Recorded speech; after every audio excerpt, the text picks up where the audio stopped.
Okay, and all right, and so this is gonna have a this is gonna have an example of an action plan to improve uh instruction and improve data on that specific student population. So, for example, we want to improve in third, fourth, and fifth grade reading. Specifically, we want to improve all special education students in academic achievement components will increase by 5% in the reading targets approaches meets and masters by June 2026 as shown by the STAR reading data, right? And so this is an example of a measurable improvement goal, a SMART goal, um, which targets the specific population that we're targeting, and it's going to be the Northern Star to see if we are meeting those needs. Now, the targeted participants, the targeted students would be our special education students and our 504 students, and specifically, there's going to be 20 students in the third, fourth, and fifth grade level. Now, uh, going back to data, school data that involves our school. Uh, there's some campuses that say, well, there's only 20 students. That doesn't make much of a difference. Well, if you're talking about a high school or middle school or an elementary that has 800 plus students, 20 students might not be a lot, and you might need to find an area target of need. But for a campus that is a smaller campus like ours, 20 students is an entire classroom. And so when you're looking at a population of 400 plus or 390, give or take students. 20 students is a big difference. It's a difference between getting an A or a B or a C, or a C or a D. And so, in our scenario, in our case, the targets the special education population is about 20 students. Okay, and so uh, it's going to go into the interventions, which is small group instruction, sheltered instruction, fluency intervention, reading, tutoring, um, and then enrichment camps. All right, now there's going to be some evaluations, some formative and summative evaluations. So we're going to use exit tickets, weekly, bi-weekly, daily, checking for understanding, cold call, fluency, progress monitoring, and analyzing that student learning. And through those assessments, we're going to use that ASL, the Analyze Student Learning Strategy, to see if what we're doing is being effective. And this is bi-weekly or weekly progress monitoring through the analyzing of student learning. Now we're also going to do some summative, some benchmarks throughout. We're going to do benchmarks and 6 weeks assessments on these targeted populations. We'll do them all. We'll the all students will be receiving the benchmarks and 6 weeks assessment, but our data analysis will be specific to this target group, the SPED students, and those students who are non-continuously enrolled. And then we're going to do some fluently progress monitoring because some of the data has shown that uh, most of these students, right? We did a more, if we had the time, we'll show you how we did a deeper analysis into each specific students. Most of the students in third, fourth, and fifth, and even some of them are second graders, and this goes into the non-testing grades. If special education students and our non-continuous enrollment students are reading slightly below grade level or below grade level. Okay, and so there's another way that you can triangulate that data is you can see the data from STAR, your STAR performance data, and triangulate that with your second grade TPRI, Tejas Ley data. Okay, and so see if it's an institutional problem, and we can already see that in all grade levels, these students in third, fourth, and fifth, and we saw that trend in second grade, from the TPRI, that they are performing at a lower rate than everyone else. Okay, and then we are going to use the uh, an in-house assessment uh, created with uh, last year's STAR in order to uh, and this would be a midpoint check, a mid-year check to see if uh, these targeted enhancements are improving the student data. Okay. Now this does come with a time frame. The time frame for implementation will be from August 2025 to June 2026 for a full academic school year. Uh, There's different research that supports these interventions, specifically struggling learners who are not responding favorably to large group instructions may need supplemental and small group instruction uh, that targets the meet that targets their basic needs. And so I know we put small group instruction here for our SPED students, and they already received instruction, but they might need to get a double dose of that. And we need to track that to see if it's going to help improve the data for them.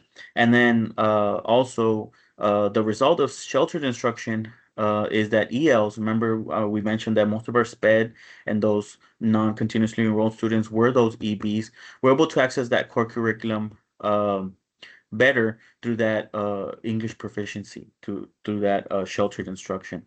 And so that's going to be a big uh, uh,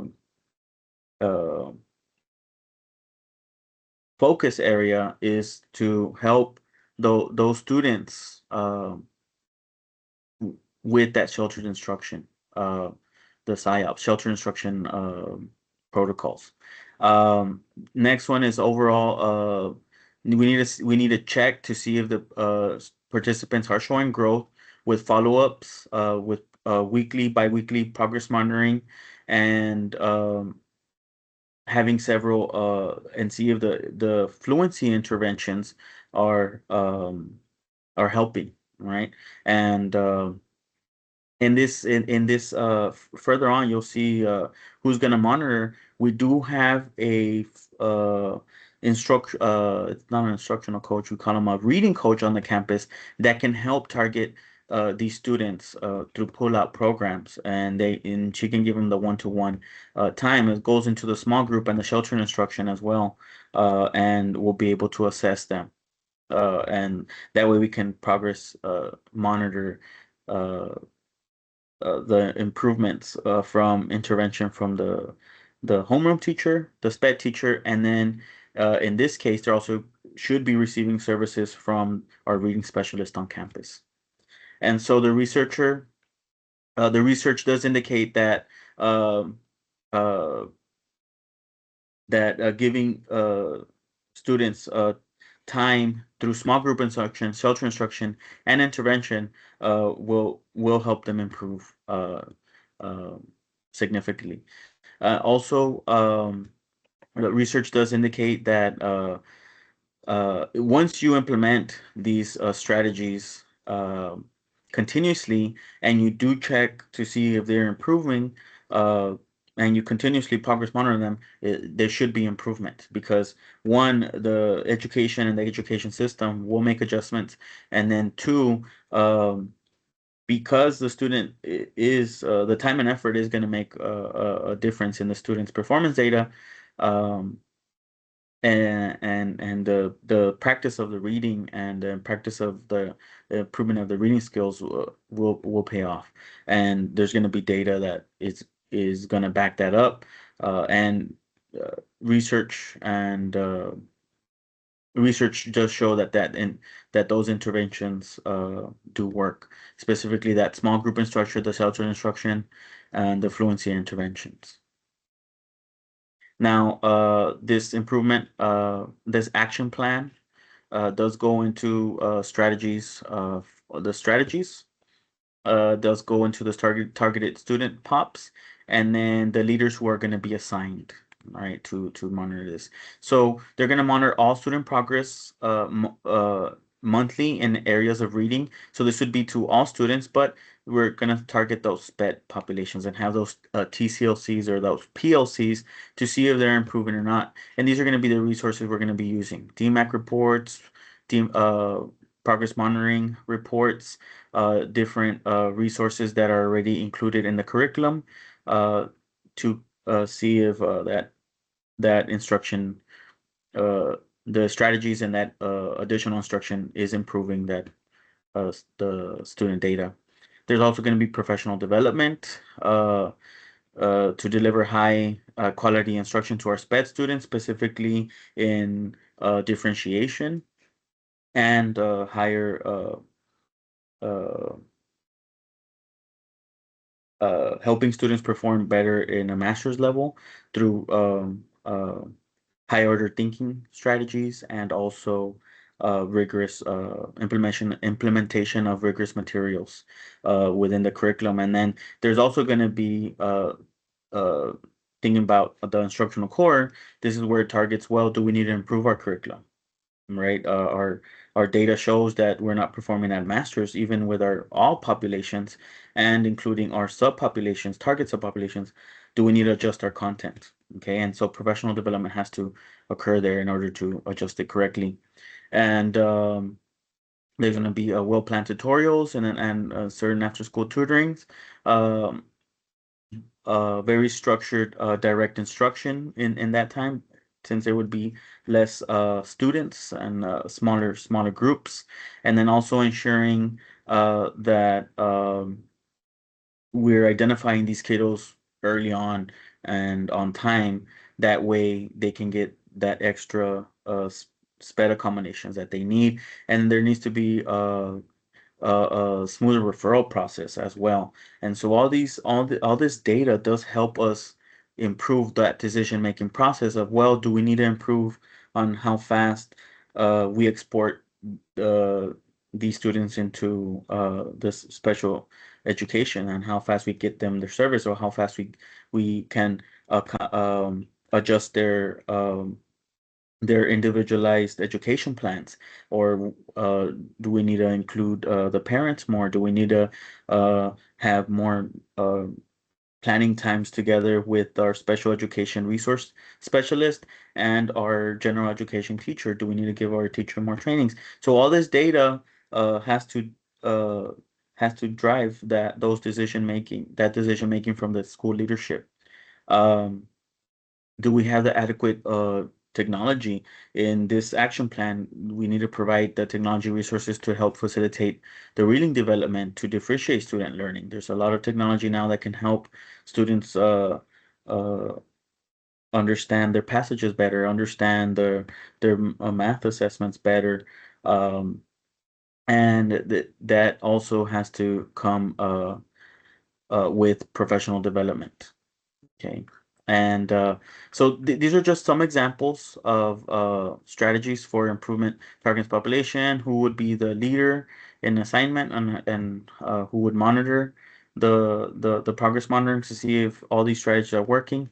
And then the time frame for implementation. So this would uh, there would be monthly check-ins, and maybe even with formative assessments, and then weekly and biweekly assessing student learnings to see if students are improving specifically in those targeted skills and those targeted areas. Okay. Um, so that's just an example on how we connect that data to the instructional decisions. Um, and there could be a lot of instructional decisions, but with that focus of the target groups and the focus of um, target areas, you know where to put your time and effort in, and your professional development into as well.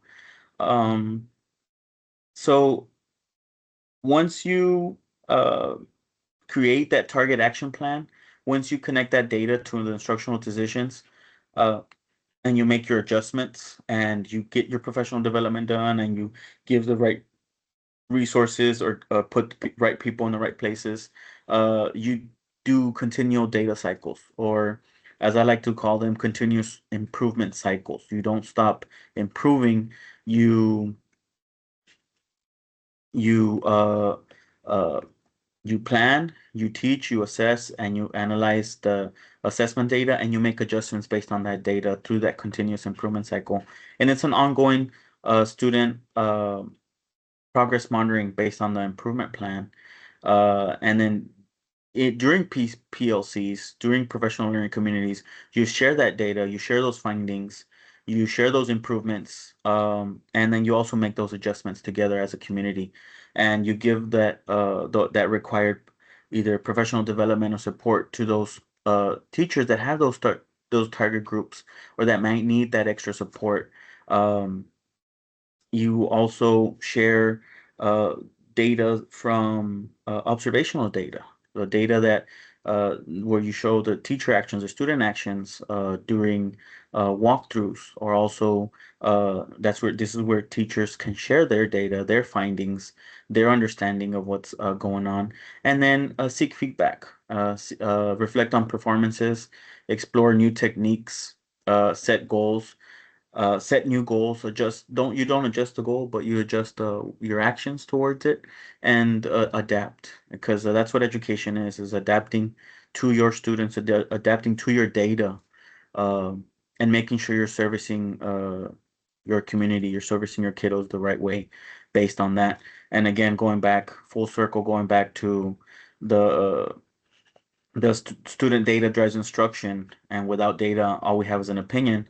And going back to the instructional core, you need to understand your students. You need to understand your teachers, your community, your school community, and your content. That's es el corazón de la instrucción, the heart of the instruction, is that that instructional core.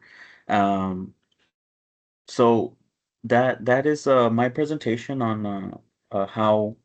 Uh, and how using student data can improve instruction. Um, I really look forward to getting accepted into this principal certification program. Um, I feel ready. I feel that I have the tools and the experience to be successful. I know I presented myself as a instructional coach. I've been an instructional coach for 6 years. This is going to be my seventh year going into this school year. I've uh, I have the tools to be successful. I have the tools to pass the exam. I just need to calibrate myself with this program, and I know this program will give me what I need. Um, I know student data does drive instruction. Thank you. My information is here in the back in case you guys want to give me feedback. I'm always open for feedback, and I look forward to being a part of the program and being a future educational leader here in the Valley.